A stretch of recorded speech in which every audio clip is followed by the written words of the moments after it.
Hello and welcome to the Minimum Competence episode for Friday, January 31st, 2025. I'm your host for today, Andrew Leahy, a tax and technology attorney from New Jersey. On today's episode, we cover Fox Rothschild blocking a Deepseek AI tool, a court ruling against handgun sale restrictions, the Trump FCC's telecom rollback, and a lawsuit over DEI at Bally's Chicago. Let's remember, work smarter, not harder. Unless smarter doesn't work, then work a little harder. And read today's legal news. On this day in legal history, January 31st, 1865, the U.S. Congress passed the 13th Amendment, formally abolishing slavery in the United States. The amendment declared that, quote, neither slavery nor involuntary servitude, except as punishment for crime whereof the party shall have been duly convicted, shall exist within the United States or any place subject to their jurisdiction. While President Abraham Lincoln's Emancipation Proclamation had freed enslaved people in Confederate-held territories 2 years earlier, it lacked the permanence of a constitutional amendment. The House of Representatives passed the measure by a vote of 119 to 56, narrowly reaching the required two-thirds majority after intense political maneuvering. The Senate had already approved it in April of 1864. Ratification of the states followed, culminating in its adoption on December 6, 1865. The amendment marked a legal end to slavery, but systemic racial discrimination persisted through black codes, Jim Crow laws, and other restrictive measures. Despite this, the 13th Amendment laid the foundation for future civil rights advancements. Its passage was a key victory for abolitionists and a defining moment in the Civil War's aftermath. The amendment's punishment for crime clause later became a subject of controversy as it allowed convict leasing and forced labor in prisons, disproportionately affecting black Americans. Even today, debates continue over its implication for the U.S. prison system. Fox Rothschild LLP has blocked its lawyers from using Deepseek, a Chinese AI startup, due to concerns about client data security. While the firm allows AI tools like ChatGPT with some restrictions, Deepseek's data storage in China raises unique risks, according to Mark G. McCreary, the firm's chief AI and information security officer. A recent data breach involving Deepseek further heightened security concerns. Other major law firms, including Wilson Sonsini and Paulsonelli, are also implementing strict vetting processes for new AI models. Wilson Sonsini requires its chief information security officer and general counsel to approve all AI tools before use, while Paulsonelli enforces firm-wide restrictions on unapproved AI software.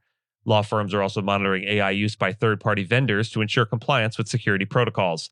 McCreary emphasized that established legal tech companies prioritize data protection, reducing the risk of firms switching to less secure AI models. A federal appeals court has ruled that the U.S. government's ban on licensed firearms dealers selling handguns to adults under 21 is unconstitutional. The Fifth U.S. Circuit Court of Appeals overturned a previous ruling, citing the Supreme Court's 2022 decision in New York State Rifle and Pistol Association v. Bruin, which requires modern gun laws to align with historical firearm regulations. The federal ban, enacted in 1968, was challenged by young adults and gun rights groups who argued it violated the Second Amendment. Judge Edith Jones, writing for the court, found insufficient historical evidence to justify restricting gun sales for 18 to 20-year-olds. The ruling marks a major shift in gun policy, aligning with broader legal trends expanding Second Amendment protections. The Justice Department, which defended the ban under the Biden administration, has not yet commented on the decision. Gun rights advocates hailed the ruling as a victory against age-based firearm restrictions. In a piece for TechDirt, Carl Bode critiques the Trump FCC's decision to roll back efforts to curb exclusive broadband deals between landlords and internet providers. The Biden FCC had attempted to update outdated rules that allowed ISPs to form monopolies with apartment buildings, driving up prices and reducing competition. However, due to delays caused by industry opposition and the failed nomination of reformer Gigi Sohn, key proposals, including a ban on bulk billing, were left unapproved. When Brendan Carr took over as FCC chair under Trump, he quickly scrapped these pending consumer protections. Bode argues that U.S. telecom policy is stuck in a cycle where Democrats make half-hearted attempts at reform, only for Republicans to dismantle them entirely under the guise of deregulation. The result is a landscape where telecom giants and landlords continue to collude, leaving consumers with fewer choices, higher costs, and poor service. Bally's Chicago casino project is facing a legal challenge over its commitment to reserving 25% of its investment opportunities for women and people of color. Conservative activist Edward Blum, known for spearheading lawsuits against affirmative action, filed the suit on behalf of two white men who claimed they were unfairly excluded from investing. The lawsuit argues that the policy violates federal civil rights law and should be open to all investors regardless of race. This case is part of a broader push against diversity, equity, and inclusion, or DEI initiatives, which gained momentum after a recent executive order from President Donald Trump eliminating DEI programs in the federal government. Bally's maintains that its agreement with the city complies with legal requirements. The lawsuit references an 1866 civil rights law originally meant to protect Black Americans' economic rights and is similar to other cases challenging race-conscious corporate policies. Blum's organization has previously led legal battles against diversity-focused scholarships, grants, and hiring programs, including the Supreme Court case that struck down race-based college admissions in 2023. And with that, and as always, I thank you so much for listening to Minimum Competence, your daily news podcast for lawyers. If you're looking for more than minimum competence, links to further reading on all the topics touched on today are in the show notes. And reviews go a long way towards helping new listeners to find our show. If you have a moment and can leave a rating or review on your podcast player, we'd sure appreciate it. And if you know someone that might be interested in a story we cover, consider sending them the episode. But remember, nothing here should be construed as legal advice because it is certainly not that.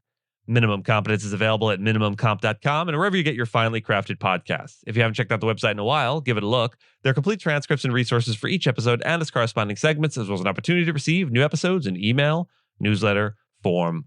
And we'll see you back here on Monday. But until then, note, we like to close out the week of shows with a featured musical piece. That makes these Friday episodes seem especially long. We hope you'll stick it out and enjoy the featured piece, but if music, and specifically classical music, isn't your bag, we get it. Our mouth sounds unrelated to the week's closing music ends right here. This week's closing theme is by Franz Schubert. Franz Schubert, one of the most beloved composers of the early Romantic era, was born on this day, January 31st, in 1797 in Vienna, Austria. Though he lived only 31 years, his vast output of music, ranging from symphonies and chamber works to piano music and over 600 songs, continues to inspire musicians and audiences alike. Schubert's music is often characterized by its lyricism, rich harmonies, and deep emotional expression, seamlessly bridging the clarity of the classical era with the passion of Romanticism. Despite his immense talent, Schubert struggled with financial stability and never achieved widespread fame during his lifetime. He spent much of his career composing in relative obscurity, supported by a close-knit circle of friends and fellow artists. His songs, or Lieder, are especially celebrated for their ability to capture both the beauty and melancholy of the human experience, with works like Erlkönig and Winterreise standing as some of the greatest achievements in the genre. His instrumental music, however, remained underappreciated until long after his death.